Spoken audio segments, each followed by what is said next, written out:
বাসর ঘরে ঢুকতেই অর্ণব দেখল তার সদ্য বিয়ে করা বউ সারা রুমময় ছুটে বেড়াচ্ছে বিয়ের শাড়ি পরেই। অনেকটা জগিং করার মতোই দৌড়াচ্ছে। গহনা এক একটার সাথে আরেকটা বাড়ি লেগে ঝুনঝুন টুংটাং শব্দ হচ্ছে। আসলে শরীর গরম করার জন্যই এমন উপায় বেছে নিয়েছে মেহুল। বাসর ঘরে দাঁত ভাঙা শীতের মধ্যেও নাকি লেপ কম্বল এসব কিছুই দেওয়া হয় না। এমন আজব নিয়ম মেহুল কোথাও দেখেনি। বিয়ের শাড়ির উপরে পাতলা এক চাদর জড়িয়ে ছকছকিয়ে কেঁপে যাচ্ছিল লাগাতার। ফর্সা গাল লাল হয়ে গিয়েছে অনেকখানি, কিন্তু মেকআপের ঝলকানিতে হয়তো বোঝা যাচ্ছিল না। তাই উপায় না পেয়েই মেহুলের এমন উপায় বের করে নিয়েছে। অর্ণবের খোলা মুখ যেন আরও খুলে যেতে লাগলো। কিছু না বলেই অর্ণব হালকা কাশি দিল। কাশির শব্দ শুনে মেহুল দৌড় বন্ধ করে দুই হাঁটুর উপরে ভর দিয়ে হাঁপাতে হাঁপাতে অনেকটা কৈফিয়তের সুরে বলল, আসলে খুব শীত করছিল তো, তাই দৌড়াচ্ছিলাম আর কি। শীত লাগলে দৌড়তে হয়, আমি এই কথা আগে কখনো শুনিনি। অনেকটা রোবটিক স্টাইলে কথাটা বলেই অর্ণব ড্রেসিং টেবিলের কাছে চলে গেল হাতঘড়িটা খুলতে খুলতে। মেহুল মুখ বাঁকা করে ফেলল অর্ণবের কথার স্টাইল দেখে। এমন যন্ত্র মতো কেউ কথা বলে? অর্ণব হাতঘড়ি খুলে রেখে একটা টাওয়াল নিয়ে ঢুকে ওয়াশরুমে। মেহুল ততক্ষণে খাটের উপরে বসেছে। মনে মনে মেহুলের খুব রাগ হতে লাগলো ওর বাবার উপরে। এক কুড়ি ছেলে বেছে শেষ পর্যন্ত বিয়ে দিল এক রসকস সিঙ্গারের সাথে। বড় একটা নিঃশ্বাস নিয়ে আশপাশ দেখতে লাগলো। রুমের সাইজটা মাশাআল্লাহ ছোট একটা ফুটবলের মাঠের মতন। বিশাল এক কিং সাইজের বেড আছে রুমটায়। কাপড় রাখার ক্লোজিটটা পশ্চিম পাশের পুরোটা দেওয়াল জুড়ে। খাটের মাথার কাছে অর্ণবের সোল্ড অফ অনার নেওয়ার দৃশ্যটা ক্যামোফ্লাইজ করে বাধাই করে টানিয়ে দেওয়া। সোফা আছে দুটো, আর আছে বই আর বইয়ের সেলফ। এটাই সবচেয়ে ভালো লেগেছে মেহুলের। প্রচুর প্রচুর বই আছে, যেটার সবচেয়ে বেশি পছন্দের জিনিস। অর্ণব বের হতেই মেহুল আর চোখে তাকালো ওর দিকে। বটল গ্রিন টি শার্টের নিচে চেক ট্রাউজার, বেশ ভালোই মানিয়েছে। মেহুল মনে মনে বলল, না, বরটা আমার মাশাআল্লাহ দেখতে শুনতে সেই।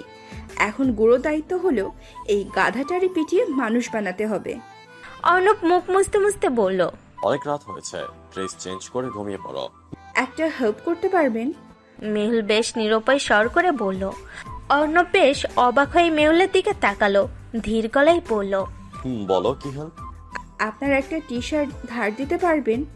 আসলে আমি রাতে টি শার্ট পরা ছাড়া ঘুমাতে পারি না। আর আপনাদের এখানে বেড়াতে আসার সময় অ্যাকচুয়ালি মনে নেই টি শার্ট ব্যাগে ঢুকাতে।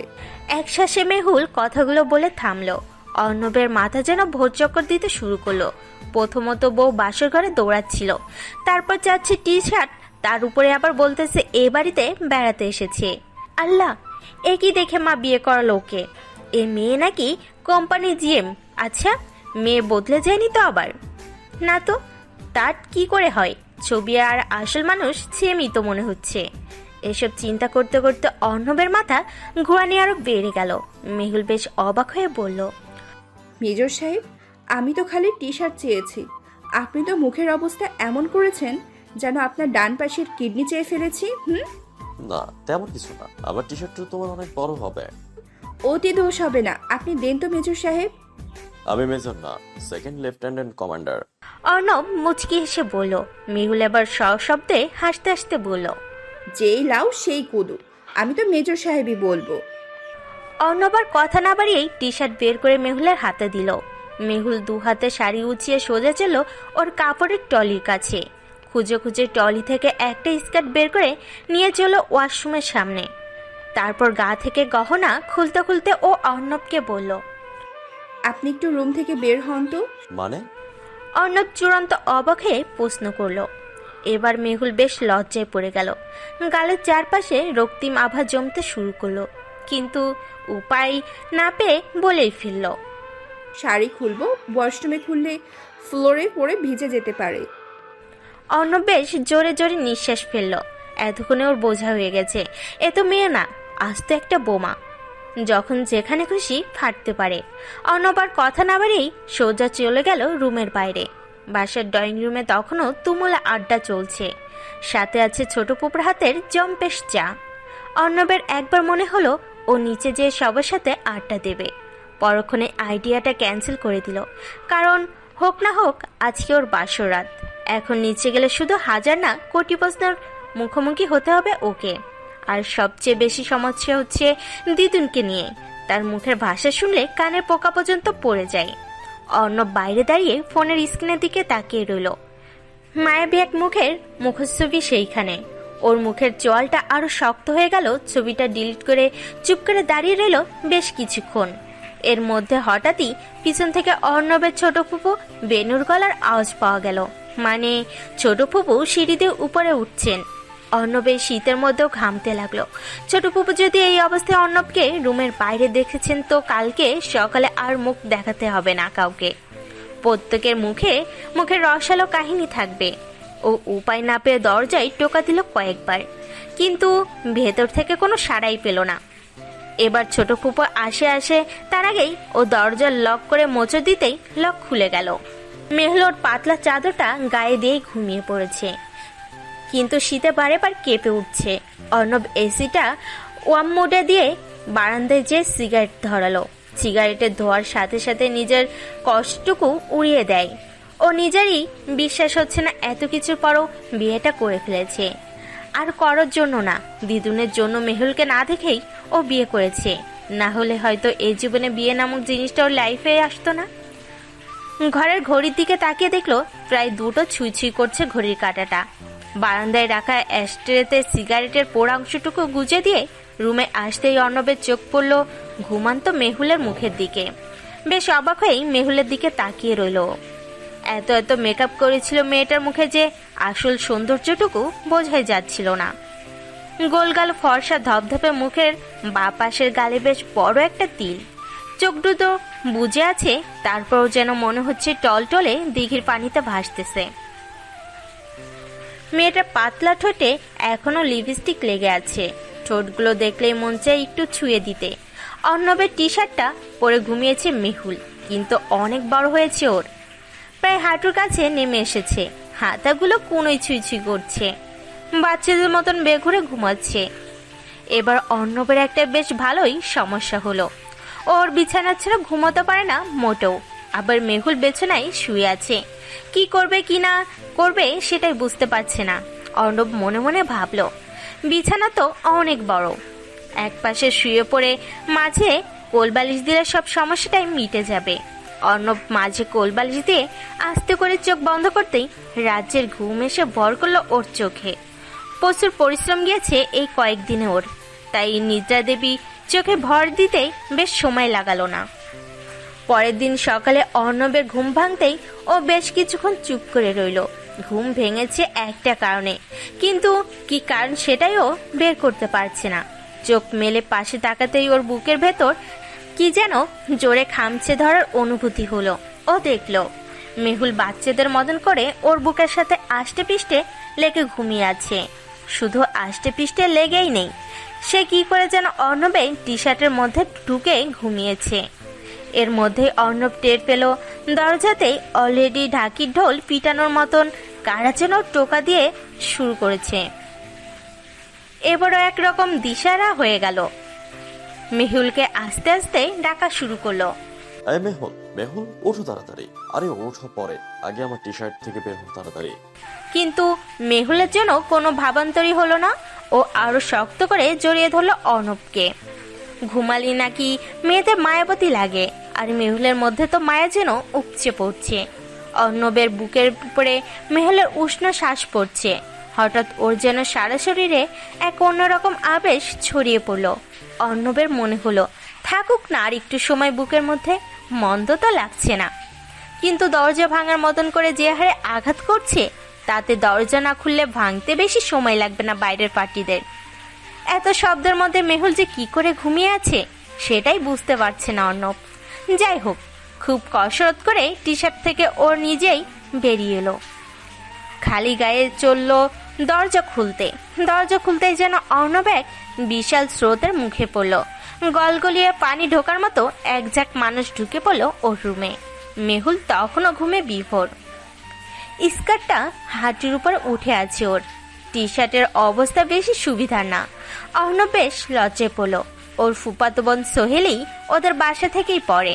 অর্ণব কখনো ওকে ফুফাতো বোন মনেই করে না, সব সময় আপন ছোট বোনের মতো আদর করে। সোহেলি মুখে হাত বাঁধিয়ে বেশ চিন্তিত মুখ করে বলল, ভাইয়া, ভাবিরে কি মাইকটাই দিছো নাকি? এমন করে পড়ে আছে কেন? আরে ভাইয়া মাইর দেয় নাই, ভাবির দিকে রাগে একটা লুক দিছে, তাই দেখেই ভাবি ফিট পড়ছে। পেছন থেকে আরেক চাচাতো বোন শাইলা টিপ্পনি কেটে বলল।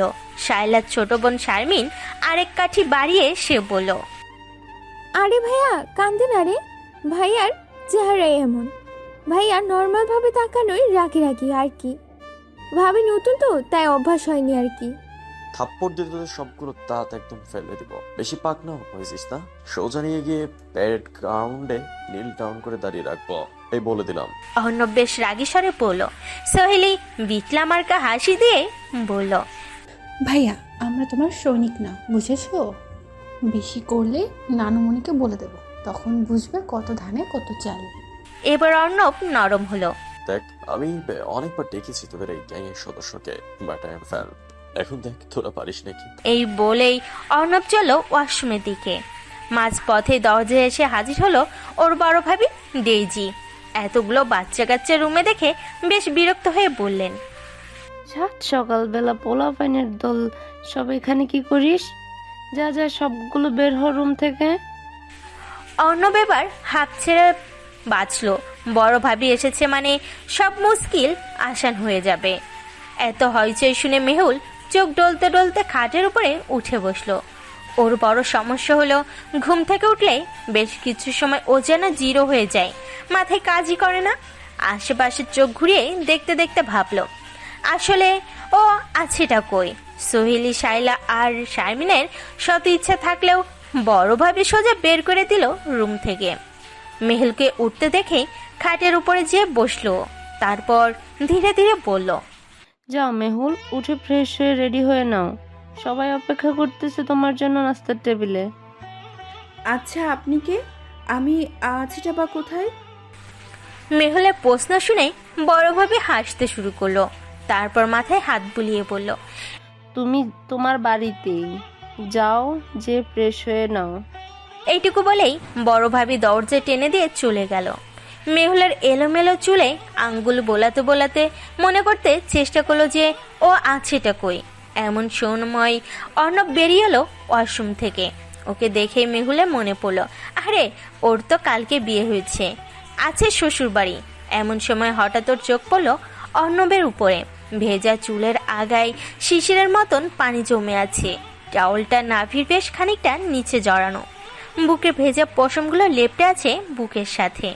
পায়ের পশমগুলোও সেই লেভেলের।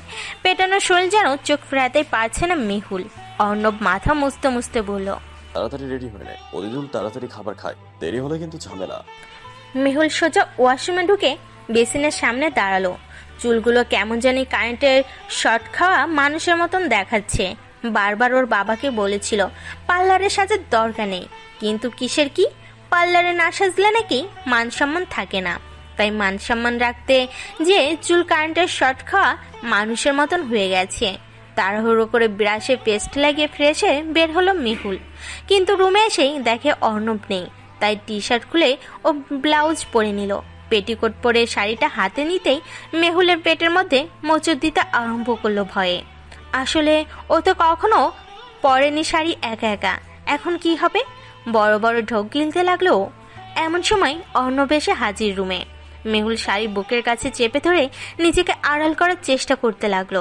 অর্ণব এবার বেশ অপ্রস্তুত হয়ে গেল। অন্যদিকে তাকিয়ে বলল, তুমি শাড়ি পরে নাও, আমি পরে আসছি। শোনেন, প্লিজ যাবেন না। মেহুলের কণ্ঠ যেন অনুনে ঝরে পড়ল। অর্ণব এবার অবাক হয়ে ওর দিকে তাকাতেই ও বলল, আমি না শাড়ি পরতে পারি না, আমাকে একটু শাড়ি পরিয়ে দেবেন? শাড়ি পরতে পারো না তো কালকে পরেছিলে কি করে?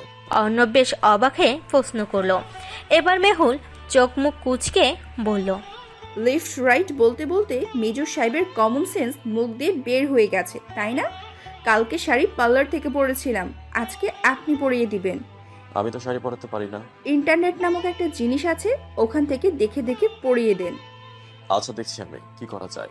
এই বলেই অর্ণব শাড়ি হাতে নিয়ে এক পাশে ধরে বলল, এটা কোমরে গুজে নাও। এইভাবে শাড়ি পরাই। একবার ভার্সিটির প্রোগ্রামে আমার আপু পরিয়ে দিয়েছিল শাড়ি এভাবে। কোমরের শাড়ি গুজতে গুজতে মেহুল উচ্ছ্বাসিত হাসি দিয়ে বলল। অর্ণব বেশ বিরক্ত হলো। একে তো সকালবেলা বিশাল এক কাহিনী হলো, তার উপরে এখন আবার লেট হচ্ছে। নিচে গেলে যে কি হবে সেটা ভেবেও দিশাহারা হয়ে যাচ্ছে। আর তার উপরে এই মেয়ে বকবক করেই যাচ্ছে। অর্ণব গলার স্বর শান্ত রেখে বলল, কথা কম বলো, এটা ধরো, আমি কুচি ঠিক করে দিচ্ছি। অর্ণব শাড়ির কুচিগুলো ঠিক করে মেহুলের হাতে দিতে যাবে, এমন সময় ও দেখলো মেহুল দু হাতে শাড়ি সামলাচ্ছে। বেশ সময় পর্যন্ত একটু আমতা করেই ও বলেই ফেললো, এখন কুচিটা গুজে নাও। কেন, আপনি পারেন না বুঝি গুছতে? আমার হাত দুটোই তো, আর 2 হাতে আটকা, আপনি পরিয়ে দেন না শাড়িটা। এবার তো অর্ণব পড়ল মহাবিপদে। হাঁটু গেয়ে ফুলার বসে মেহুলের ফর্সা পেটের দিকে তাকাতেই ওর যেন সারা শরীর ধরে ঝাঁকি দিয়ে উঠল। চোখ মুখ খিচিয়ে শাড়ির কুচিগুলো গুজে দিতে ওর চোখ পড়ল পেটের উপরের কালো তিলটার দিকে। অসম্ভব সুন্দর একটা তিল অর্ণবের বুকের মধ্যে যেন শুকিয়ে যেতে লাগলো। জোরে করে চোখ ফেরাতে দেখলো দরজা খুলে বড় ভাবি ঢুকছে রুমে। অর্ণবকে মেহুলের সামনে এমন করে বসে থাকতে দেখে উনি ঠোঁট চেপে হাসি আটকালেন, তারপর বললেন, আগে নাস্তা তো করে আসো, রোমান্স টাইম অনেক পাওয়া যাবে। বড় ভাবি কি যে বলেন, রোমান্স আর মেজর সাহেব। মেহুল শাড়ি ঘুরিয়ে আঁচল টেনে দিতে দিতে বলল ডেইজিকে। অর্ণব কিছু না বলেই চোখ কুচকে তাকালো মেহুলের দিকে, কিন্তু মেহুলের সেদিকে কোনো খেয়ালই নেই। সে তার মতন করেই বকবক করে চলেছে। জানো ভাবি, কালকে রাতে তার একটা টি শার্ট চেয়েছিলাম, এমন করে তাকিয়েছিল যেন আমি তার কিডনি চেয়ে ফেলেছি। এবার বড় ভাবির চাপা হাসি অট্টহাসির রূপ নিল, আর অর্ণব বিস্ফোরিত চোখে তাকিয়ে রইল মেহুলের দিকে। এ মেয়েকে এখনই থামাতে হবে, না হয় আরো যে কি কি বলবে তা শুধুমাত্র উপর আল্লাহ জানেন। বিড়বিড় করে করতে করতে বলল অর্ণব। তারপরও মেহুল আর বড় ভাবিকে এক পর্যায়ে ধরে বেঁধেই নিয়ে আসলো নিচে ডাইনিং রুমে। অর্ণবদের বাসায় ওর মা লিপি বেগম, দাদি হাসনা হেনা বানু, ফুফাতো বোন সোহেলি আর বড় ভাই ভাবি থাকেন। লিপি বেগম আর হাসনা হেনা বানুর সম্পর্ক অনেকটা বাচ্চাদের মতন।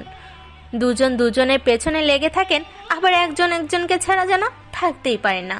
হাসনা হেনা বানু মানে অর্ণবের দিদুন কানে কম শোনেন, এটাই হলো ঝামেলা। দেখা যাচ্ছে কেউ বলল যাচ্ছে, উনি শুনছেন খাচ্ছে। সবাই ঘুরে ডাইনিং টেবিলের পাশে বসে আছে। মেহুলার অর্ণব আসতেই হাসনা হেনা বানু ওকে বললেন, আমার নাতবু আমার পাশে বসবে, এসো ভাই আমার পাশে বসো। হ্যাঁ হ্যাঁ, বউ তো শুধু আপনার একার, আর আমরা তো সবাই ফুটো করি। লিপি বেগম বেশ ঠেস দিয়ে বললেন। দিদুন এবার বেশ রেগে লিপি বেগমের দিকে তাকিয়ে বললেন, তুমি ফুটো ঘড়ি, এ আবার কেমন কথা বৌমা? মরণ, আমি বলি কি আর আমার সারিন্দা বাজায় কি? মুখ বেঁকে উত্তর দিল লিপি বেগম। সোহেলি কপালে হাতের চাপও দিয়ে ওর মাকে বলল, সামলাও তোমার মা আর ভাইয়ের বউকে।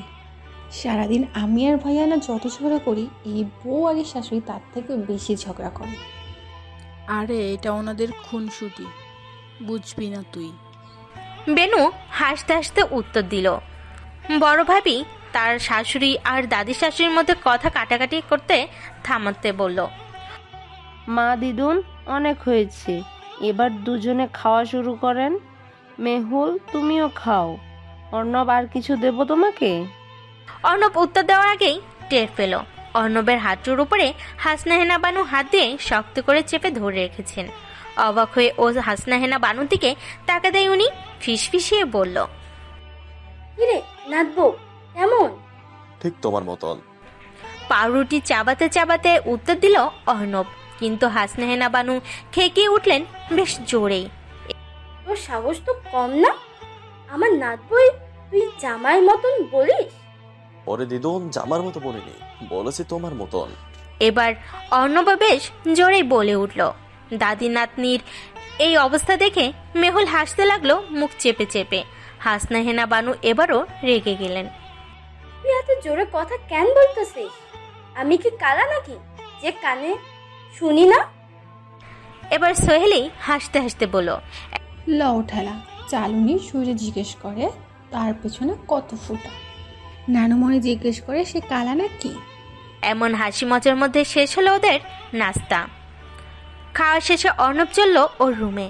মেহুল বসে সবার সাথে গল্প করতে লাগলো। বড় ভাবি চোখের ইশারায় মেহুলকে উপরে যেতে বলল, কিন্তু মেহুল মাথা নেড়ে মানা করলো।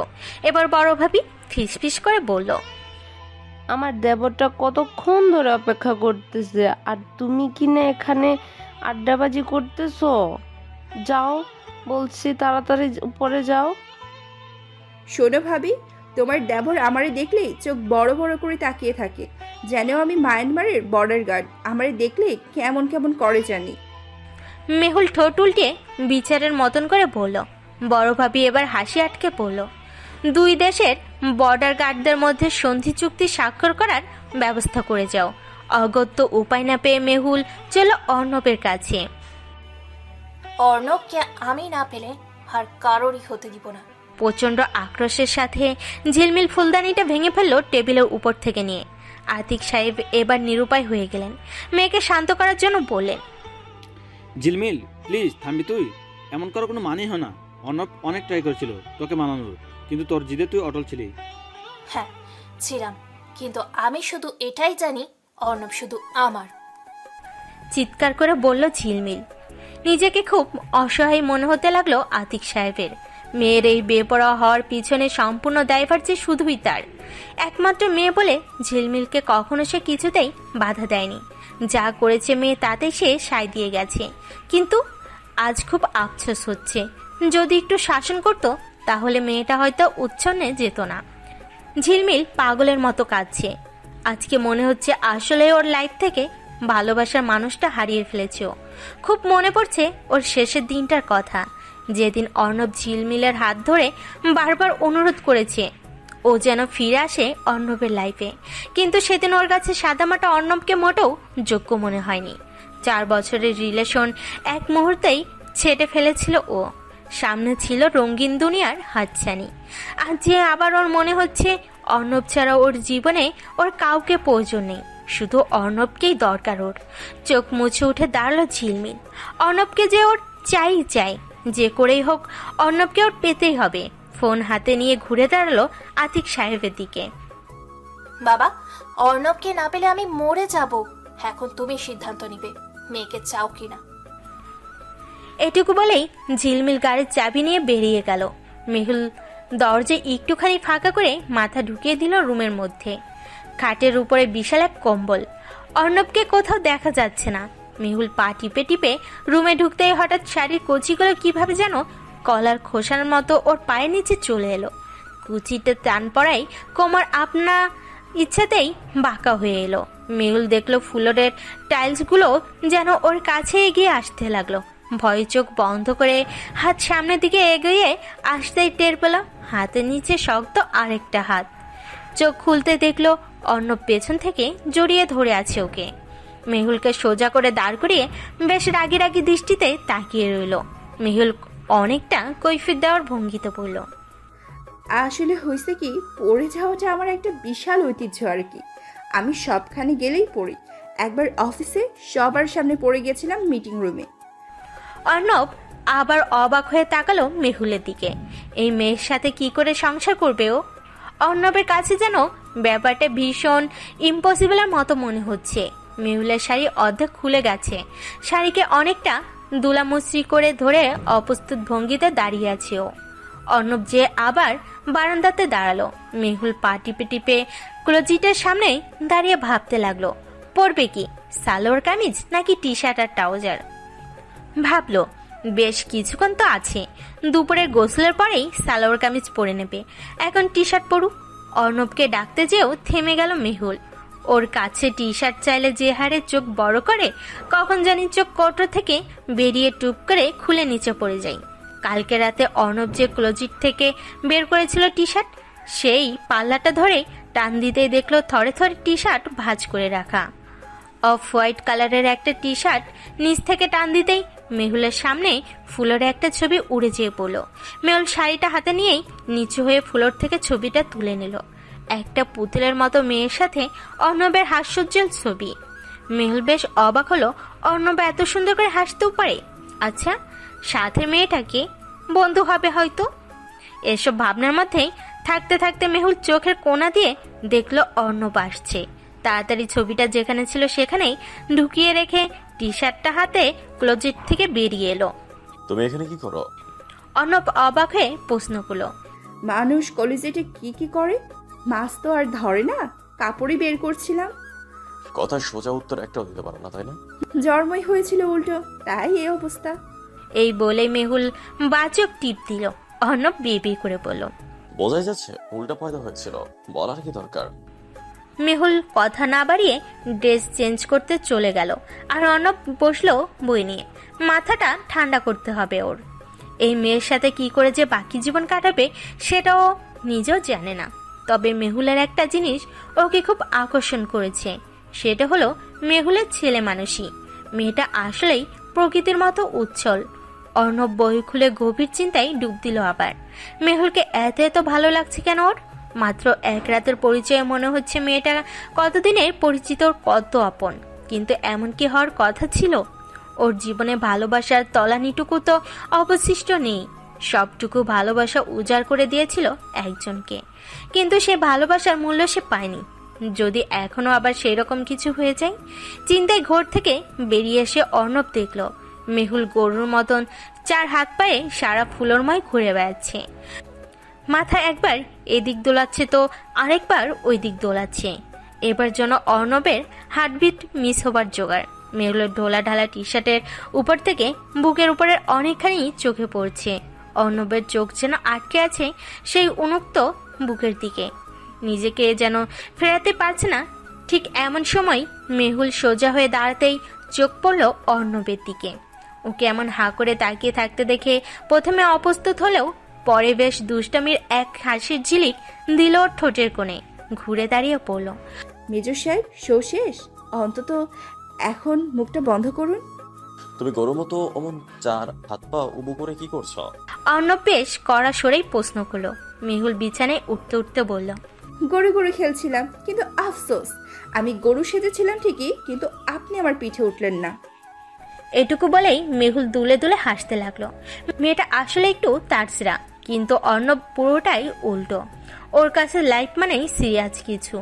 আবেগের প্রশ্রয় একদমই নেই সেখানে। একবার আবেগের গ্রানে মুখ থুবড়ে মাটিতে পড়েছিল, কিন্তু সেই একই ফিল আর করতে চায় না অর্ণব। জীবনের অনেকটা দিন একাকী পার করেছে। অর্ণবকে যেন মেহুল এক রাতে নাড়িয়ে দিয়েছে অনেকবার। কিন্তু নিজেকে আরো শক্ত করতে হবে অর্ণবকে। আগের বারের ভুল যেন আর না হয় এই জীবনে। অর্ণব এবার আরো কড়া গলায় বলল মেহুলকে। এখন পিছনে যেও না, ব্যাকপ্যাক রেডি করো, রাতে গাড়ি, সন্ধ্যাতে যেতে হবে, মনে আছে সেই কথা? আচ্ছা, যাওয়াটা কি খুব জরুরি? মেহুল ডাগর চোখগুলো পুরো মেলে প্রশ্ন করলো অর্ণবকে। দেখো নেহুল, আমরা সামাজিক জীব। যতই যা করি না কেন আমাদের সামাজিক নিয়ম মানতেই হবে। এখন যদি আমরা হানিমুনে না যাই অনেক কানাঘুষা হবে, আর আমি চাই না আমাদের নিয়ে কেউ কানাঘুষা করুক।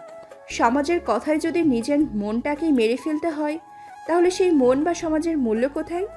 আচ্ছা, তুমি তো বিয়ের আগে জেনেছিলে আমি তোমাকে বিয়ে করার জন্য রাজি হইনি, তারপর নানা চাপ পেয়ে পরে বিয়ে করেছি, এটা জানতে নিশ্চয়? মেহুল মাথা দোলালো। অর্ণব তার কথা চালিয়ে যেতেই লাগলো।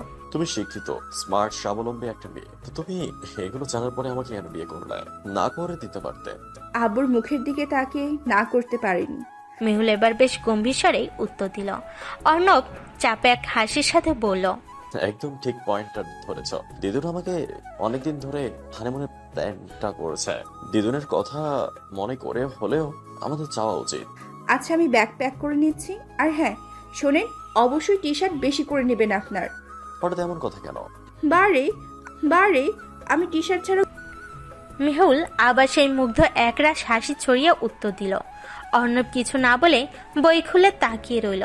মনের মধ্যে যেন হাজারো হিসেব মেলানোর বাকি, কিন্তু যে হিসাবের আগা মাথায় নেই সে হিসাব মেলানো যে বড় কঠিন। আম্মা, আপনার কি মনে হয় অর্ণব মেহুকে মেনে নিবে? লিপি বেগম চিন্তিত স্বরে বললেন। হাসনা হেনা বানুকে।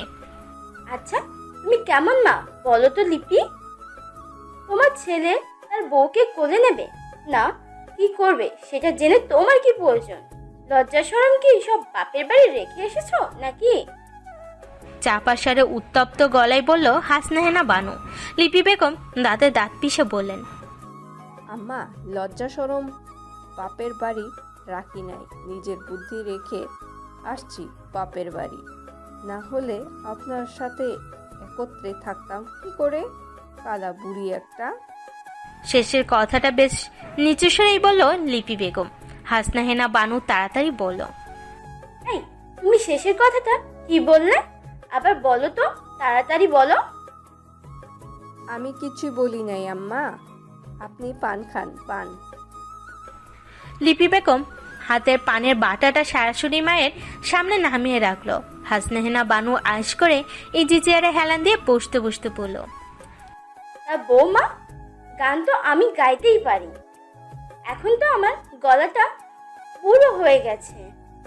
আগে তোমার শ্বশুর যখন ছিল তখন তাকে প্রায় গান শোনাতাম। লিপি বেগমের মনে চাচ্ছিল দু চোখ যেদিকে যাই সেদিকে চলে যেতে, কিন্তু নিজেকে সংবরণ করে চুপ করে উঠে চলে গেলেন নিজের রুমের দিকে। আর মনে মনে প্রার্থনা করলেন বুড়ো বয়সে দরকার হলে তার চোখ নিয়ে যাক উপরাওলা, কিন্তু কানে যেন কিছু না করেন। বিকেলের দিকে বের যখন হলো তখন ঘড়িতে প্রায় 5টা ছুঁই ছুঁই। অর্ণবর মাকে জড়িয়ে ধরেই কানে কানে বলল, দিদুনের সাথে একদমই ঝামেলা করবে না। ঝামেলা আমি না, তোর দুদিন করে পান খেতে বললে গান গাইতে বসে। লিপি বেগম মুখ বাঁকিয়ে পড়লেন। এদিকে মেহুল হাসনাহেনা বানুকে সালাম করতে করতে বলল, বলো দিদুন, তোমার জন্য কি নিয়ে আসবো? যেখানে যাচ্ছ সেখানে ঘি পাওয়া যায়? তাহলে তো ভালোই, ঘি নিয়ে এসো আমার জন্য। মেহুল কিছু বলার আগে সোহেলি বলল, নানুমণি, ওখানকার বিষও কিন্তু সেই টেস্টি। নিয়ে আসবে নাকি তোমার জন্য? এই মুখ পড়ি, কি কি বললি তুই? আমার জন্য বিষ আনবে? তবে রে, আজকে তোর একদিন কি আমার একদিন। তেলে বেগুনে খেপে যেয়ে বলল হাসনাহেনা বানু। সোহেলি মুখ বাঁকিয়ে বলল, বাহ রে বাহ, কত কালা সেজে থাকো, কিন্তু আসলে কথাগুলো ঠিকই কানের মধ্যে যায়। অর্ণব সবার কথার মাঝে বাধা দিয়ে বলল, অনেক হয়েছে, এমন করতে থাকলে যাওয়া অফ হয়ে যাবে। ওরা গাড়িতে বসতেই হাত নেড়ে সবাইকে বিদায় জানালো। গাড়ি যখন রাতের আলোকিত রাস্তা ধরে ছুটে চলেছে তখন মেহুল চোখ বন্ধ করে নিল। জানেন মেজর সাহেব, আপনি না খুব লাকি। এত সুন্দর একটা পরিবার পেয়েছেন আপনি, আর আপনার আছে এত এত সুন্দর একটা পরিবার। আর আপনার চেয়ে বেশি লাকি তো আমি, যে আপনার এই পরিবারটা আমিও পেয়েছি।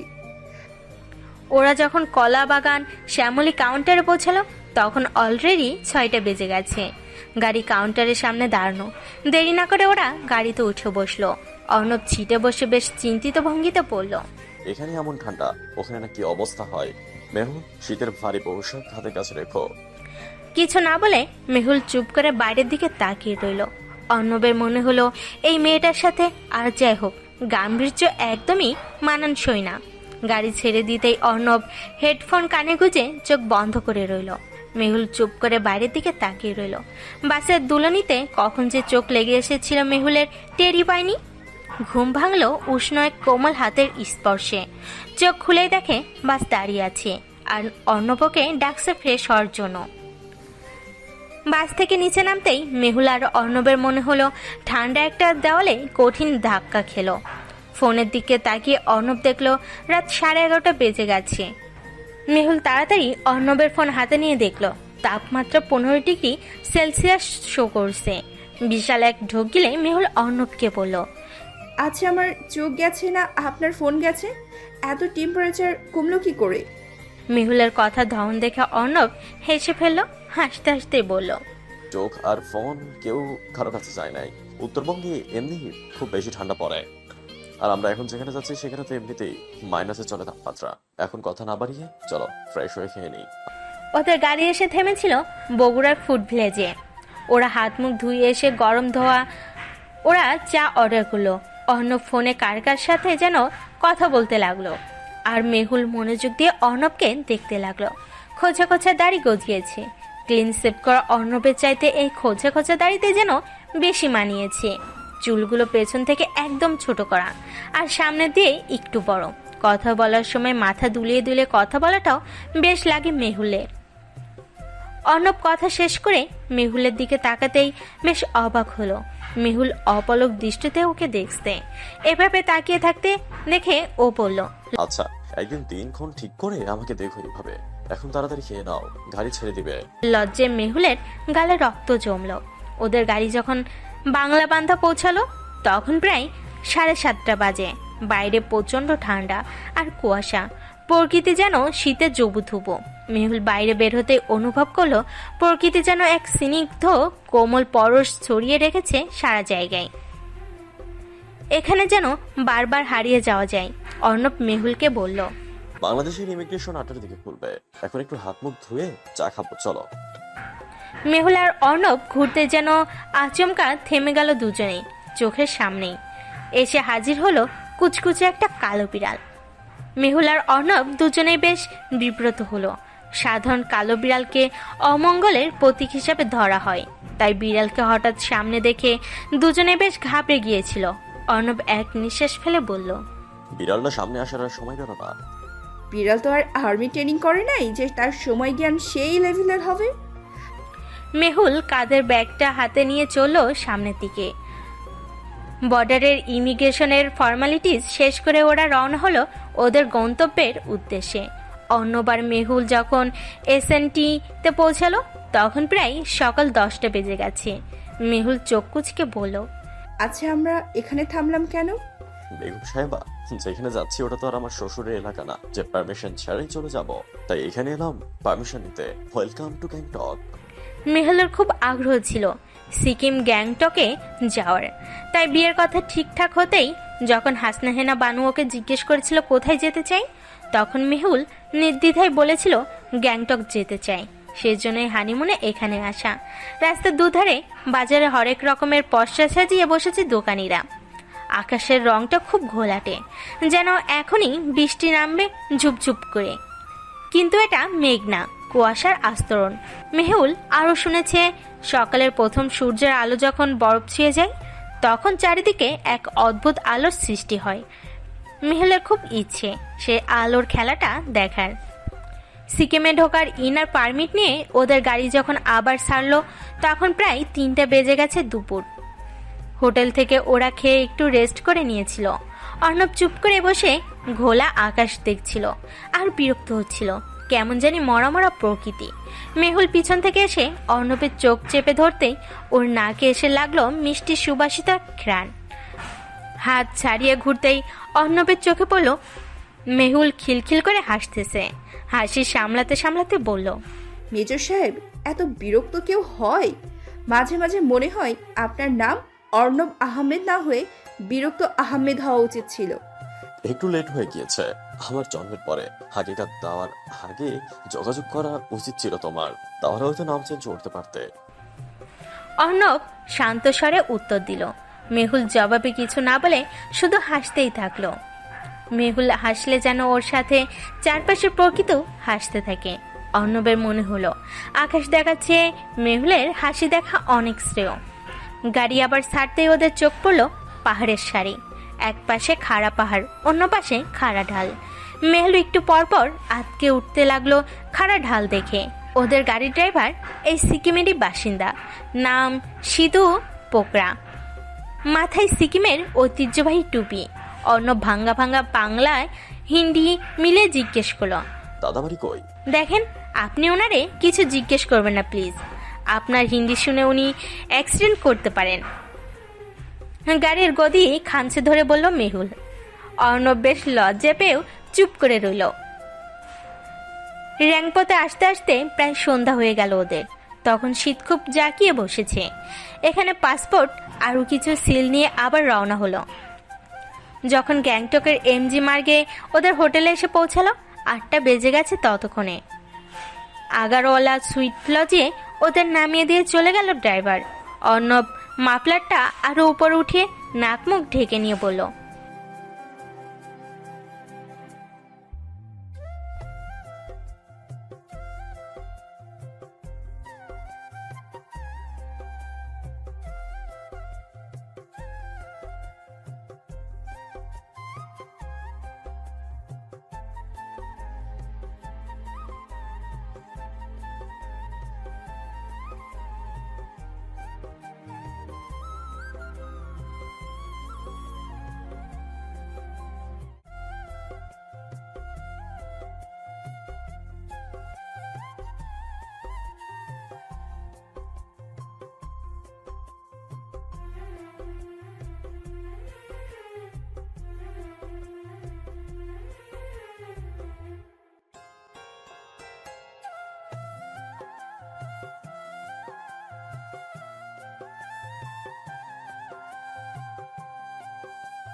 হানিমুনের শখ মিটে গিয়েছে আমার। বাপরে কি শীত!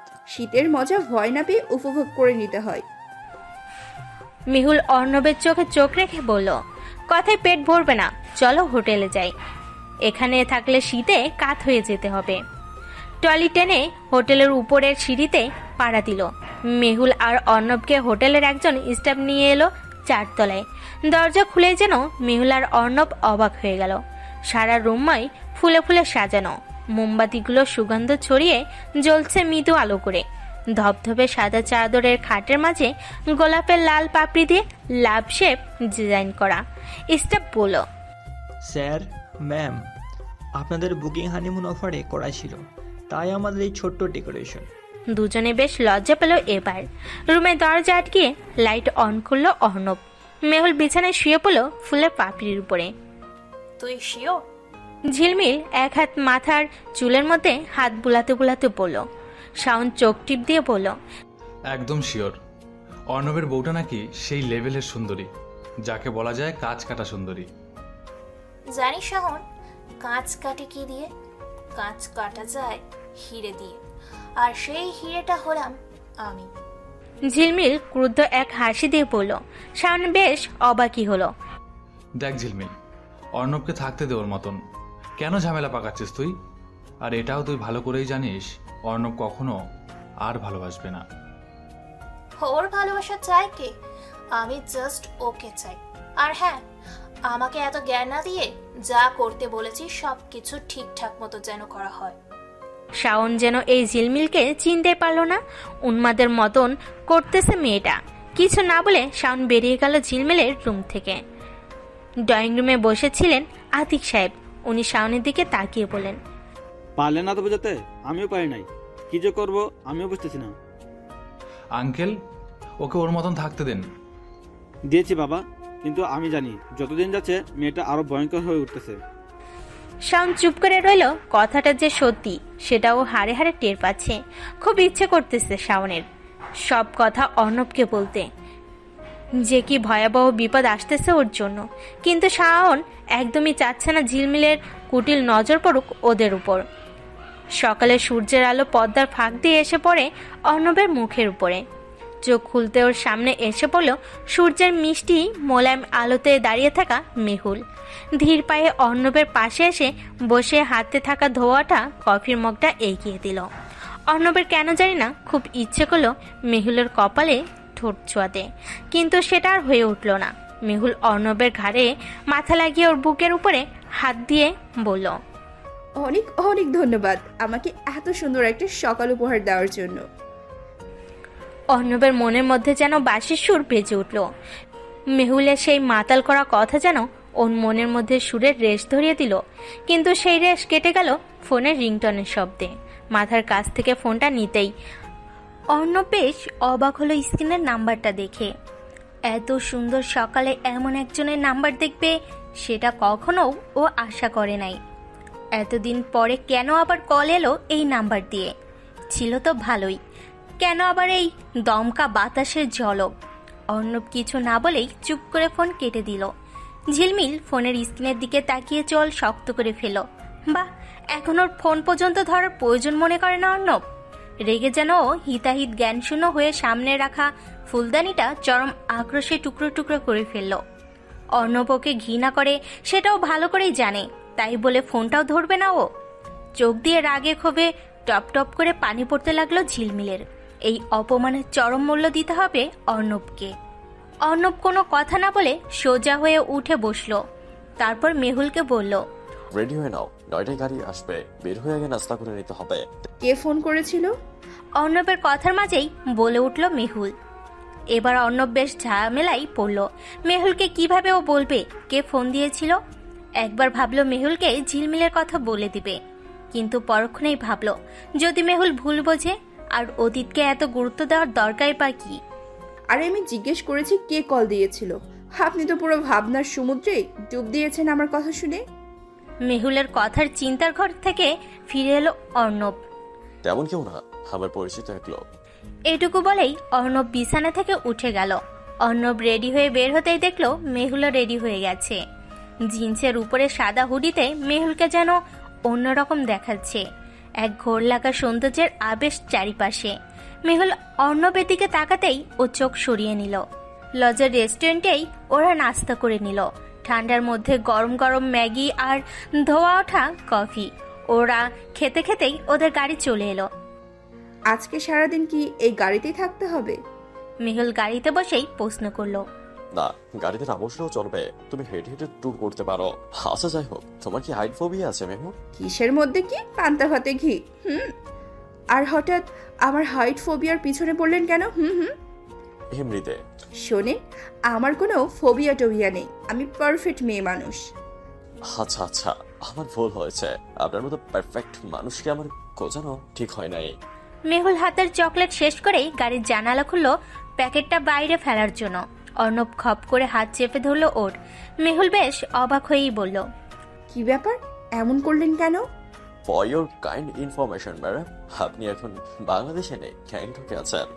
আর এখানে নিয়ম হচ্ছে কেউ যদি ময়লা ফেলে রাস্তাঘাটে নগদ 5,000 টাকা জরিমানা আর 6 মাসের জেল। 1-2 মাসের জেল হলে রিস্ক নেওয়া যেত, বাট 6 মাস সে তো অনেক দিন। তাহলে থাকুক, প্যাকেটটা আমার ব্যাগে। অর্ণব আবার অবাক হয়ে তাকালো মেহুলের দিকে। মেয়েটা বলে কি 1 মাসের জেল হলো যে রিস্ক নিত? মাথা ঝাড়া দিয়ে মাথা পরিষ্কার করার ট্রাই করলো ও। আচ্ছা, আমরা এসেছি কোথায়? মেহুল চোখ ছোট ছোট করে স্নিগ্ধ দৃষ্টিতে প্রশ্ন করলো অর্ণবকে। প্যারাগ্লাইডিং করতে এসেছি। অর্ণব সোজা স্বরে উত্তর দিল, প্যারাগ্লাইডিং মানে ওই যে পাহাড়ের উপর থেকে ছাতা পেটির সাথে বেঁধে লাফ দেয়? মেহুলের কথা শুনে অর্ণবের খুব হাসি পেল। হাসিটা চেপে গিয়ে বলল, ওটা ছাতা না, গ্লাইডিং প্যানেল।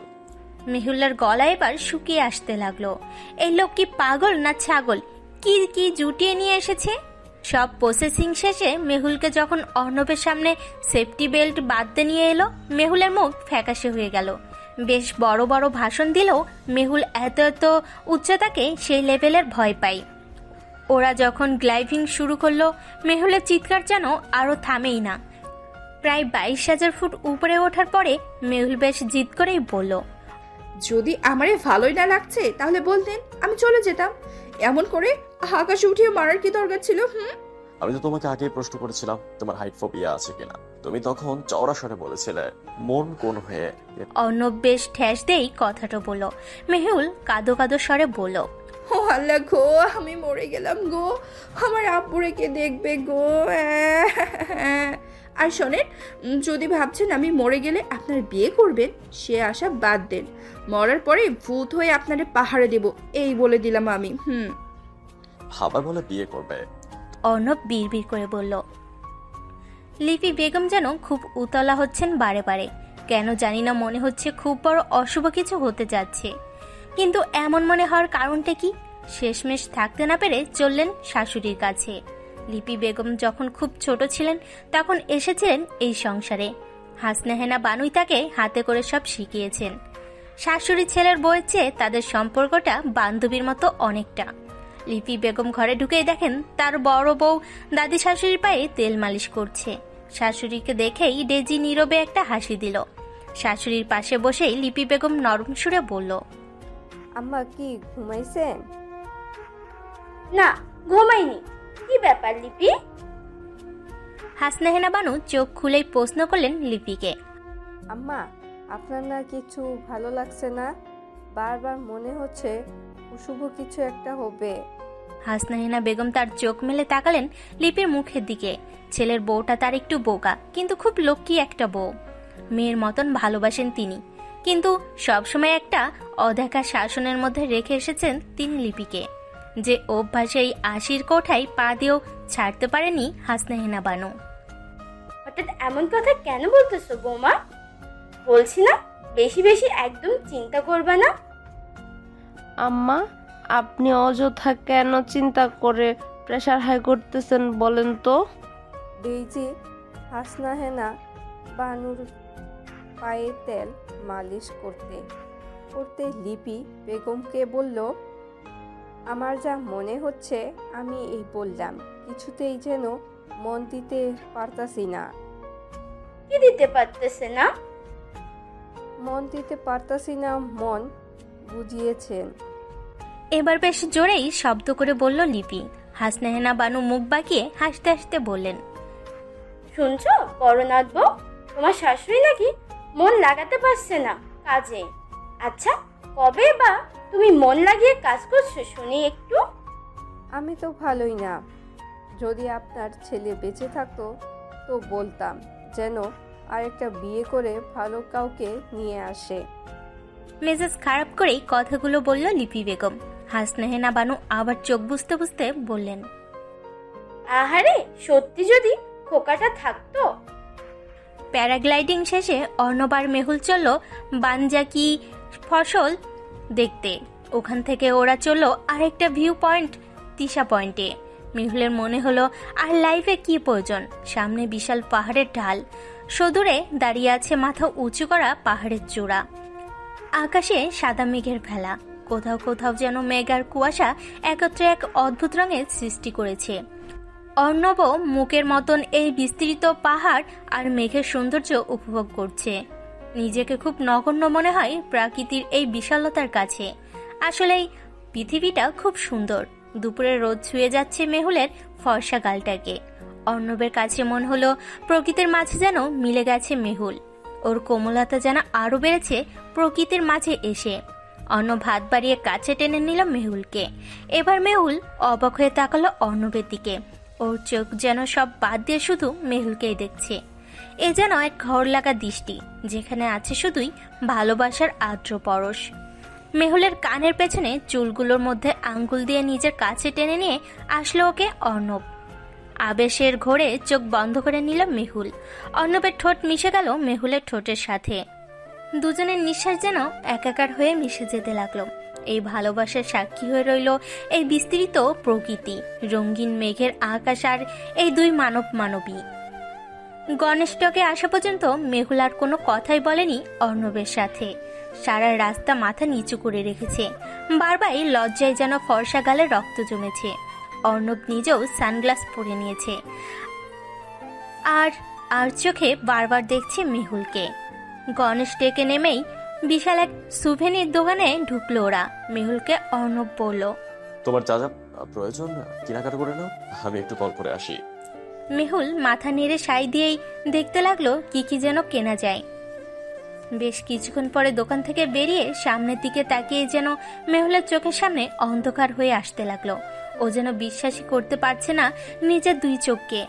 এ কি করে সম্ভব? অর্ণবের গলা জড়িয়ে ওর বুকের সাথে লেগে আছে একটা মেয়ে। মেহুলের মনে হচ্ছে মেয়েটাকে ও দেখেছে, কিন্তু কোথায় দেখেছে?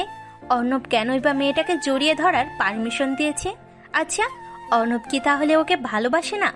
কিন্তু ভালো না বাসলে একটু আগে যেটা হলো সেটা কি ছিল?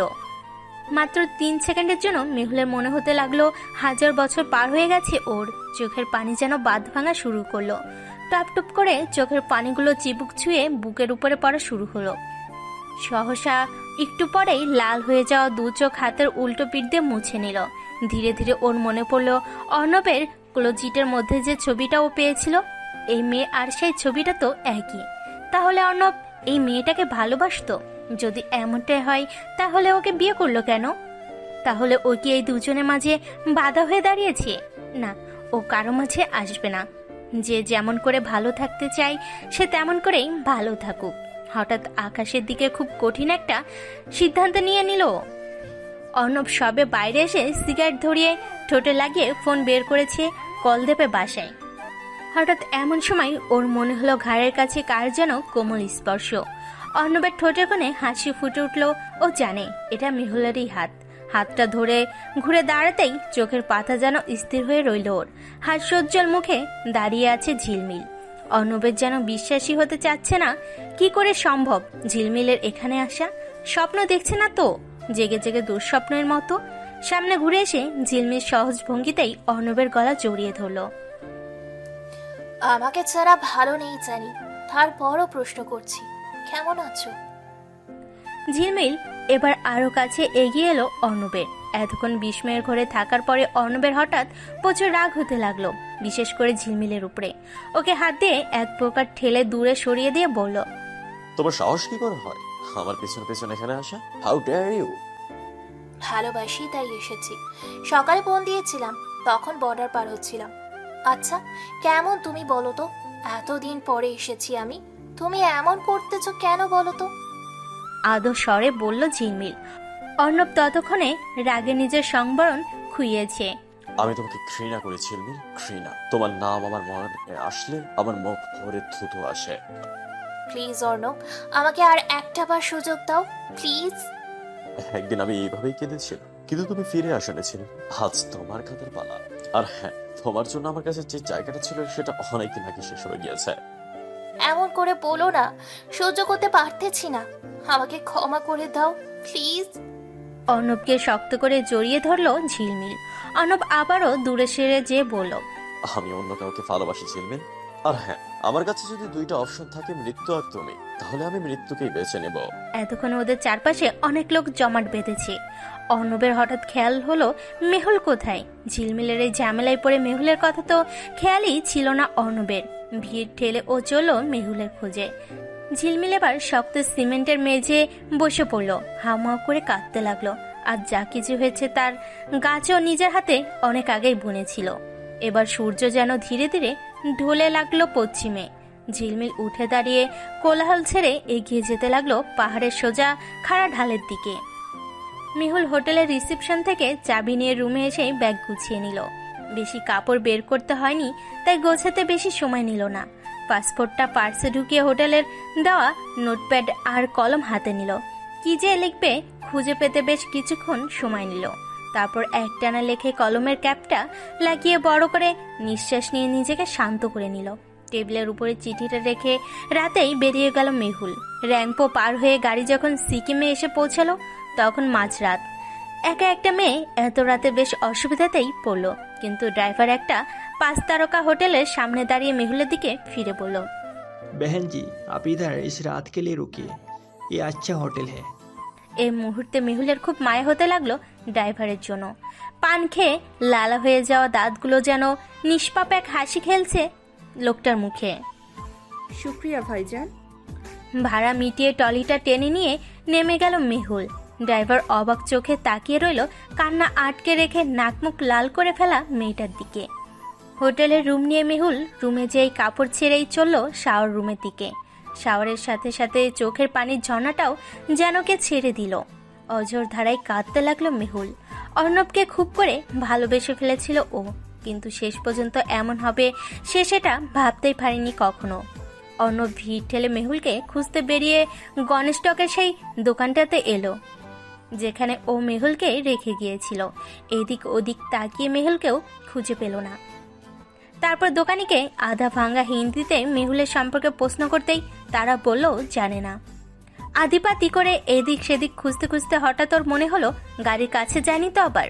তারপর ও ছুটলো পার্কিংয়ের দিকে, যে আশ্চর্য হয়ে দেখলো না আছে মেহুল, না আছে ওদের আনা গাড়িটা। তখন অর্ণবের মনে হলো মেহুল চলে যায়নি তো হোটেলে। আচ্ছা, ও কি ঝিলমিল আর ওকে এমন ঘনিষ্ঠভাবে জড়িয়ে থাকা অবস্থায় দেখে ফেলেছে?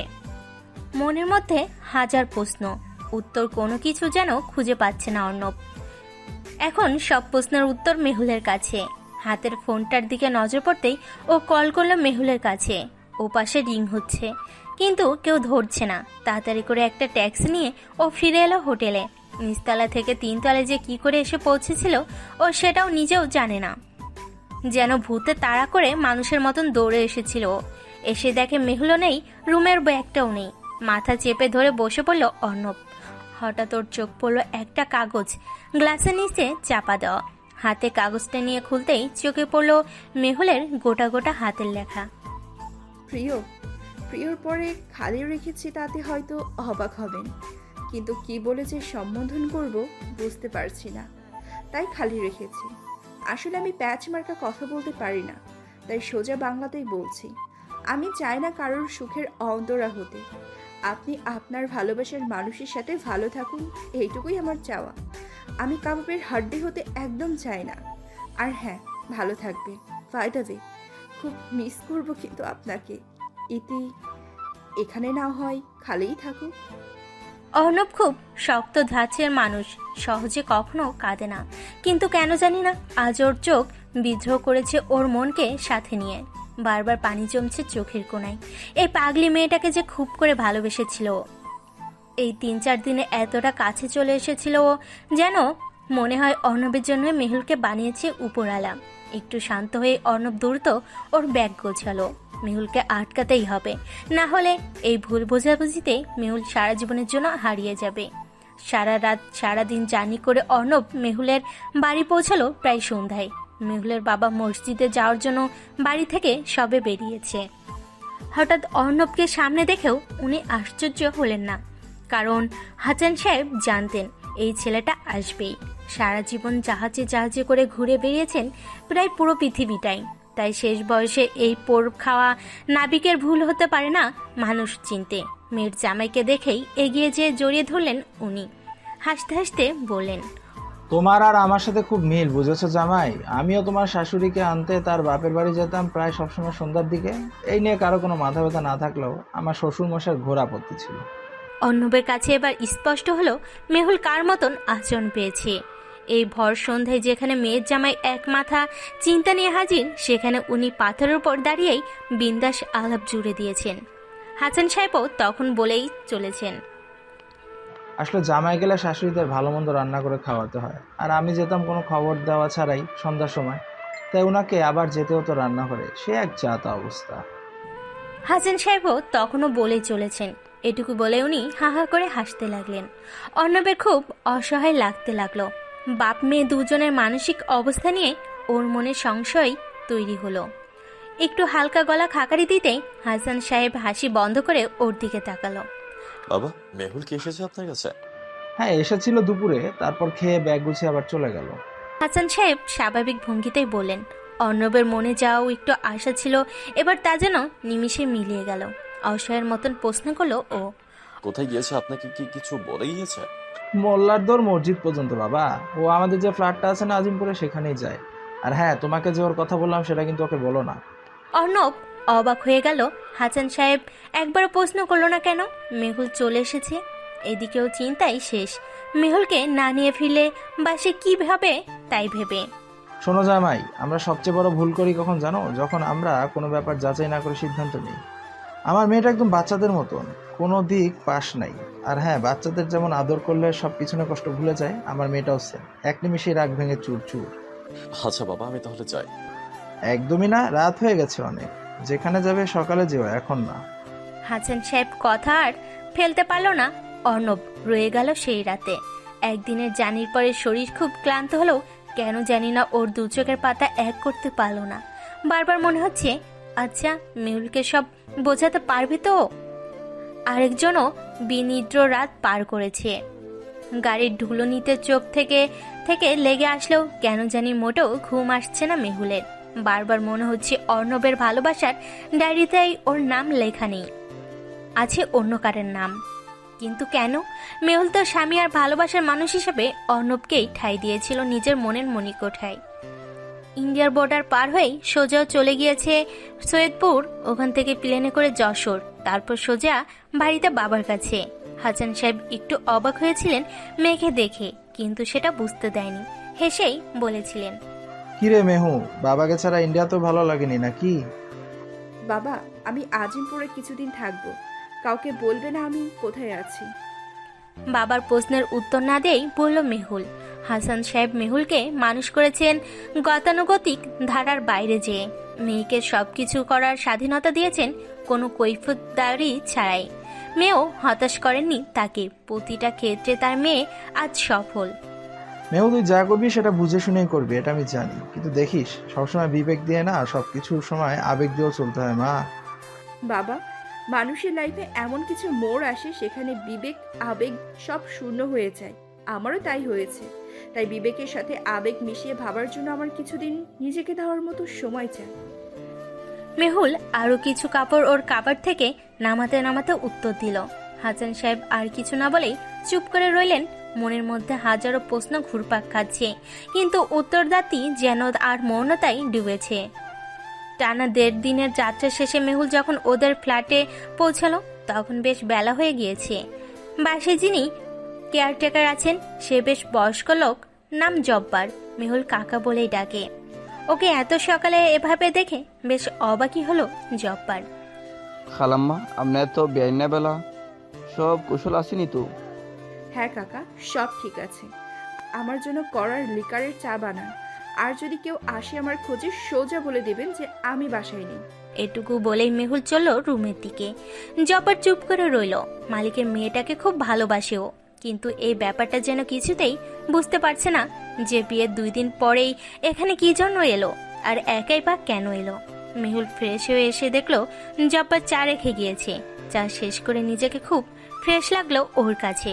ফোন বের করলো হাসান সাহেবকে কল দেওয়ার জন্য। হ্যালো বাবা। মেহুল তুমি কোথায়? ওপাশ থেকে শোনা গেল অর্ণবের ধরা গলা। ঠোঁটের এক প্রান্তে কামড়ে ধরে গলার কাছে মুচড়ে আসা কান্নাটা আটকালো মেহুল। খুব কষ্টে কান্না আটকে বলল, কি অবস্থা, কেমন আছেন আপনি? সরি, না বলে চলে এসেছিলাম। আসলে ভালো লাগছিল না। বাবাকে বলবেন আমি ভালো আছি। আপনিও ভালো থাকবেন। খোদা হাফেজ। অনেকটা মেশিনের মতন গড়গড় করে কথাগুলো বলে ফোন কেটে সুইচ অফ করে দিল মেহুল।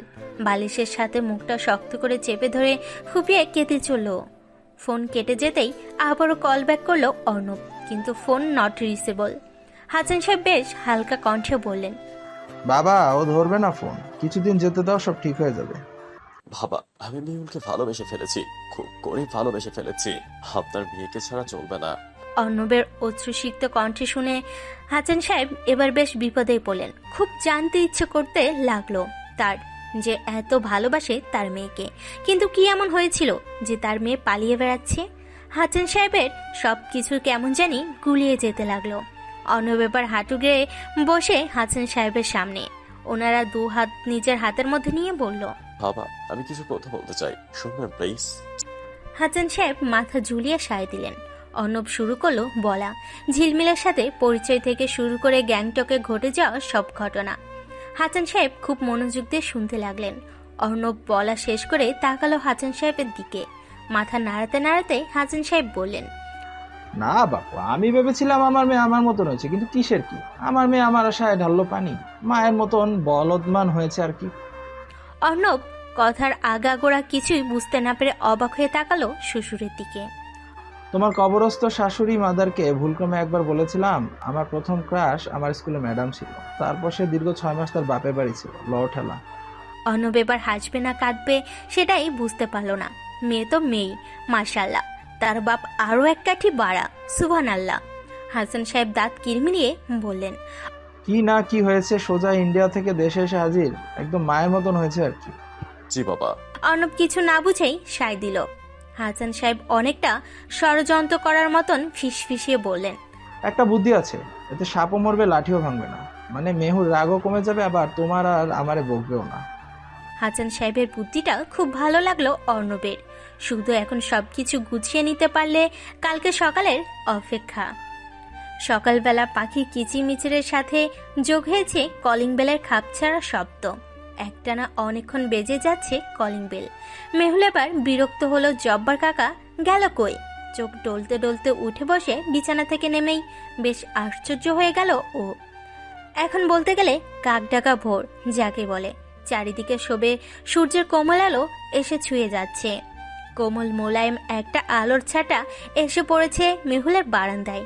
কয়েকটা চড়ুই পাখি যেন নিজেদের মধ্যে গুরুত্বপূর্ণ বিষয় নিয়ে কিচিরমিচির করে আলোচনা করে যাচ্ছে, কিন্তু কয়েকটা কাক হয়তো আলোচনা না করে তুমুল সুরে ঝগড়া করেই যাচ্ছে। এসবের দিকে মনোযোগ কাটিয়ে মেহুল আবার চলো দরজার দিকে। দরজা খুলে দিতেই বন্যার পানির মতন যেন হু হু করে ঘরে ঢুকতে লাগলো হাসনাহিনা বানু, লিপি বেগম, বেনু, শাইলা, সোহেলি আর অর্ণব। মেহুল যেন এই হঠাৎ আগমনে বিশাল এক ধাক্কা খেলো। ও আরো অবাক হলো যখন দেখলো হাসান সাহেব সবার পেছনে কাচুমাচু করে রুমে ঢুকলো। স্লিপলেস মেরুন টি শার্ট আর পিঙ্ক শর্ট পরা মেহুলের সাথে সবার আগে কথা বললো হাসনাহিনা বানু। কি ব্যাপার নাগবো, তুমি অর্ণবের কাপড় পরে আসো কেন?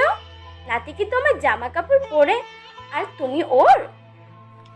হাসনাহিনা বানুর কথা শুনে এবার বেশ লজ্জা পেল মেহুল। তাড়াতাড়ি লিপি বেগম প্রসঙ্গ পাল্টানোর জন্য বললেন, মেহুল এই কয়েকদিনে কি পরিমাণ শুকিয়ে গেছো মা, বলো তো। এবার আর কোনো টেনশন নেই, আমি এসে গেছি, রান্না বান্না সব দায়িত্ব আমার।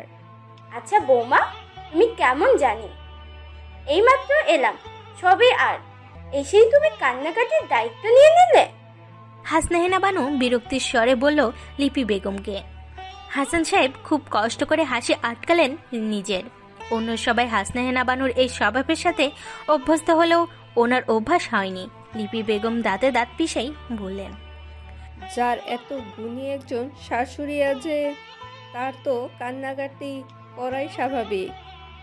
লিপি আর হাসনাহেনা বানুর এই বাক বিতরণ্ডের মধ্যে মেহুল আর চোখে দেখালো অর্ণবের দিকে। অপলক চোখে তাকিয়ে আছে অর্ণব ওর দিকে। মেহুলের মনে হলো গত 3 দিনে অর্ণব যেন শুকিয়ে গেছে অনেক, দাড়ি চুল বড় হয়েছে আরও, চোখ কোটরাগত হয়েছে। মুখ দেখে বোঝা যাচ্ছে বিশাল ঝড় গেছে ওর উপর দিয়ে।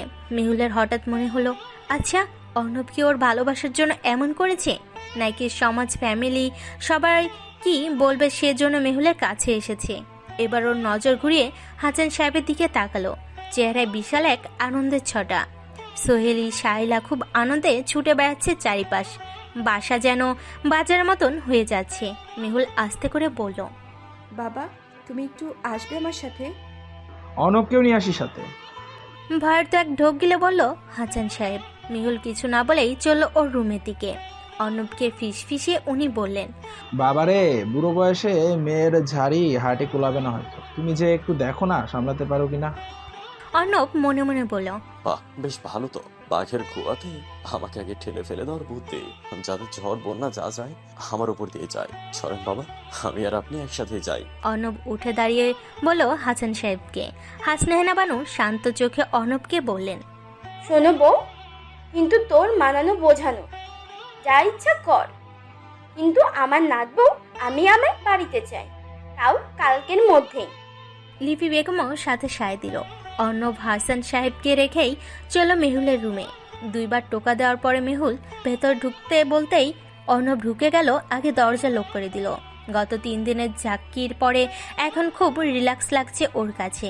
মেহুল ভেবেছিল ওর বাবা এসেছে, কিন্তু অর্ণবকে দেখেই একধারে অস্বস্তি আর ভালো লাগা কাজ করতে লাগলো। অর্ণব ধীর পায়ে আগাতে লাগলো মেহুলের দিকে, আর ধীর পায়ে মেহুল পিছাতে লাগলো পেছনের দিকে। দেওয়ালের সাথে পিঠ ঠেকে যাওয়ার পরে ও চুপ করে দাঁড়িয়ে রইল। অর্ণব মেহুলের 2 পাশ দিয়ে 2 হাত দেওয়ালে রেখে মেহুলের একদম সামনে চেয়ে দাঁড়ালো। মেহুল টের পেল উত্তপ্ত নিঃশ্বাসের একধারা বয়ে চলেছে ওর কপাল ললাট চিরে। বেশ খানিকক্ষণ কেটে গেল সেই অসহ্যকর নীরবতার মাঝে। বাইরের রোদের তাপও বেশ বেড়েছে। সূর্য তার তপ্ত আলোকছটা দিয়ে যেন বলতে চাইছে আজকে দিন তার উত্তপ্ত রূপ দেখতে যাচ্ছে। চড়ুইগুলো যেন চুপটি করে বসে আছে কি হবে সেটা দেখতে। আমাকে একা ফেলে চলে এসেছিলে কেন মেহুল? সমস্ত নীরবতাকে ঠুনকো কাছের মতন ভেঙে প্রশ্ন করলো অর্ণব। মেহুল এবার যেন আরো জমে গেল। মনে মনে একবার এক এক উত্তর সাজিয়ে আবার বাদ দিতে দিতে লাগলো। অর্ণব এবার আরো একটু শক্ত করে বলল, আমি একটা প্রশ্ন করেছি কিন্তু। এক ঘরে একটা মানুষই থাকতে পারে, আমি তো অন্যজনের জায়গা দখল করতে গেছিলাম। ধরা গলায় বলে উঠল মেহুল। অর্ণব এবার চাপার নিঃশ্বাসটুকু ছেড়ে দিল। যা ভেবেছিল তাই হয়েছে। জানো, সবসময় চোখের দেখা কিন্তু সত্যি হয় না, মাঝে মধ্যে চোখ ধোকা দেয়। এত স্পষ্টভাবে সব দেখার পরেও যদি চোখ ধোকা দেয়, তাহলে চোখের কি প্রয়োজন ছিল? মেয়েরা নাকি চোখ দিয়ে ভালোবাসা দেখতে পারে, আর আমার কাছে তুমি মেয়ে, তাহলে কি আমাকে অনুভব করতে পারো না? মেহুল এবার রাগে ক্ষোভে অর্ণবের টি শার্টের কলার টেনে ওকে আরো কাছে নিয়ে বলল, আপনি ভালোবাসা অনুভবের কথা বলছেন? ভালোবাসা অনুভব করার জন্যই বিয়ের রাতে স্ত্রীর অধিকার চাইনি। এতটা কাছে থাকার পরেও আপনার হাত ধরিনি। কিন্তু মেজর সাহেব, আপনার ভালোবাসা যে অন্য কারোর কাছে, আমার জন্য আপনার কাছে কোনো সময় নেই। এবার অর্ণব মেহুলের কোমর জড়িয়ে ধরে মেহুলকে আরো কাছে টেনে নিয়ে এসে 2 হাতে ওকে শূন্য তুলে নিয়ে ওর মুখের কাছে মুখ এগিয়ে নিয়ে এলো। দুজনের মধ্যে ব্যবধান তখন শুধু 2 ইঞ্চি। অর্ণব এবার ফিসফিস করে শক্ত কণ্ঠে বলল, সবাই অ্যাড্রোভার্ট হয় না মেহুল, কেউ কেউ ইন্ট্রোভার্টও হয়। ভালোবাসি কথাটা মুখে বলার থেকে বুঝিয়ে দেওয়াটা অনেক কষ্টকর মেহুল। সেদিন গণেশটকের ঘটনাটা একটা অ্যাক্সিডেন্ট মাত্র। একটাবার প্রশ্ন করতে পারতে, মেয়েটা কে ছিল? এমন করে চলে এলে আমাকে অন্য দেশে রেখে আমি কতটা চিন্তিত ছিলাম। আচ্ছা বলেন মেয়েটাকে, যে মেয়ে এক দেশ থেকে অন্য দেশে যায় শুধু আপনাকে জড়িয়ে ধরার জন্য? কে সেই মেয়ে যার ছবি আপনার বিয়ের পরেও আপনার কাবার্ডে সযত্নে তোলা থাকে? উত্তর দিন মেজর সাহেব। আমি চাই না কারোর ভালোবাসার মাঝে আসতে, তাই স্বেচ্ছায় জায়গা ছেড়ে দিয়ে চলে এসেছি। হয়েছে তোমার ফাঁসন দেওয়া। ওর নাম ঝিলমিল। ও অনেক আগে গত হয়ে গিয়েছে আমার জীবন থেকে। যার কোনো অস্বস্তি নেই আমার জীবনে, যাকে শুধু ঘৃণা করি আমি। আর হ্যাঁ, ভালো যদি নাই বাসতাম, কুকুরের মতো ছুটে আসতাম না তোমার পিছনে, গ্যাংটকে বসে আইস করতাম। কালকে সারাদিন আমি মা দিদুনকে বুঝিয়েছি, জানো নিহু, তোমাকে আবার যে মা দিদুন ওরাই খুব বেশি ভালোবাসে। ওরা কথাগুলো শুনে ছুটে এসেছে তোমার কাছে থাকতে। এখন বাকিটুকু তোমার উপরে। জোর করে সব পাওয়া গেলেও মন পাওয়া যায় না। আমি তোমার ওই মনটাকেই পেতে চাই। মেহুল চুপ করে দাঁড়িয়ে রইল। কি বলবে সেই ভাষাটাই যেন হারিয়ে ফেলেছে ও। অর্ণব আবারও কিছুক্ষণ চুপ করে থেকে বলল, তোমার নীরবতাই বলে দিচ্ছে তোমার মনের কথা। ভালো থেকো মেহুল, অন্তত নিজের মনকে বোঝাতে পারবো। আমি চেষ্টা করেছিলাম তোমাকে পাওয়ার জন্য, বাট আই ফেল। অর্ণব সবাইকে নিয়ে চলে গেল তাদের বাসায়, কিন্তু তখনও মেহুল আসলো না। লিপি বেগম অসহায় হয়ে অর্ণবকে বোঝানোর ট্রাই করলো, কিন্তু অর্ণব বেশ শক্ত হয়েই রইল। হাসান সাহেব যখন মেয়ের ঘরে আসলেন তখন সবাই চলে গেছে অলরেডি। মেয়েকে কিছু বলার আগেই মেহুল হাত উঁচু করে থামিয়ে দিল। চুপ করে সব ঘটনার নীরব সাক্ষী হয়ে রইল জব্বার। প্রায় মাসখানেক পরে অর্ণবের কাছে কল এলো লিপি বেগমের।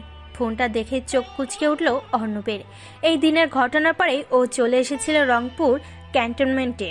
খুব প্রয়োজন ছাড়া কারো কল রিসিভ করেনি, তাই বাসা থেকেও ফোন আসা অনেকটাই কমে গিয়েছে। সারাদিন ডিউটির পরে রাত হলেই মেহুলের সেই মুখটা চোখে ভাসে অর্ণবের। ও ভেবেছিল মেহুল হয়তো কল করবে, কিন্তু দিন গিয়েছে আর আশা ফিকে হতে হতে এখন মলিন হয়ে গিয়েছে।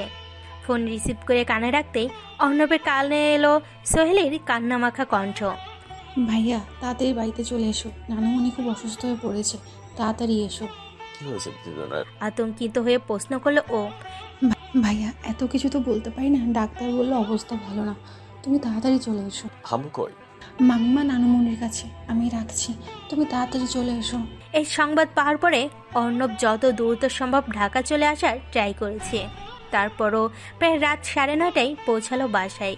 এক ছোটে চলল হাসনেহেনা বানুর রুমে, যে দেখে বিছানায় বসে খুব মনোযোগ দিয়ে উনি প্লেট ভরে বিরিয়ানি খাচ্ছেন আর টিভিতে টম জেরির কার্টুন দেখছেন।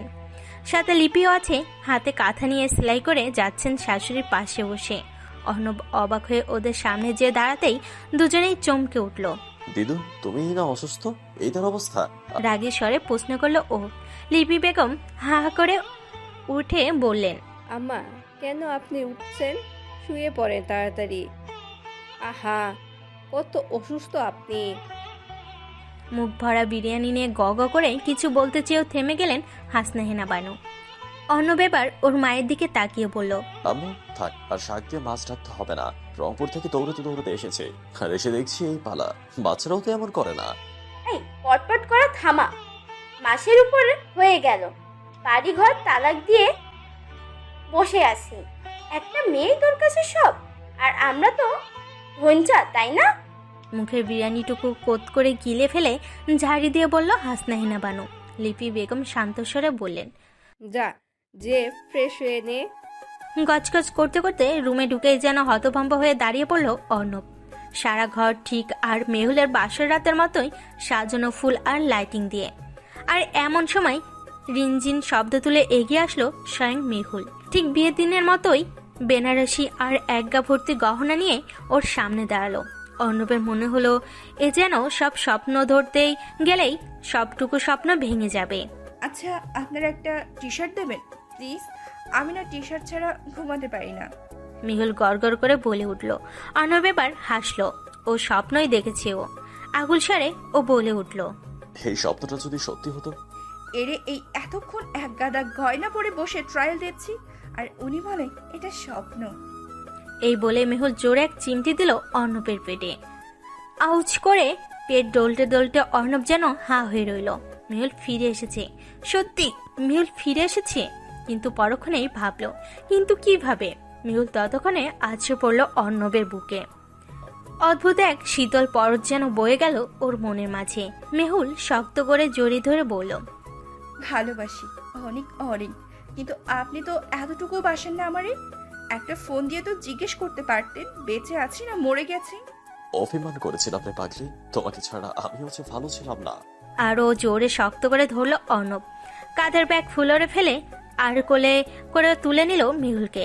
গলা জড়িয়ে অবাক দৃষ্টিতে তাকিয়ে রইল ও।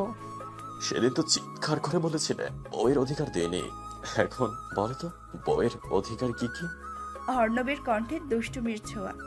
আর কিছু না বলেই চোখ বন্ধ করে অর্ণবের ঠোঁটে ঠোঁট লাগিয়ে বললাম, এই হলো ভালোবাসার অনুভব।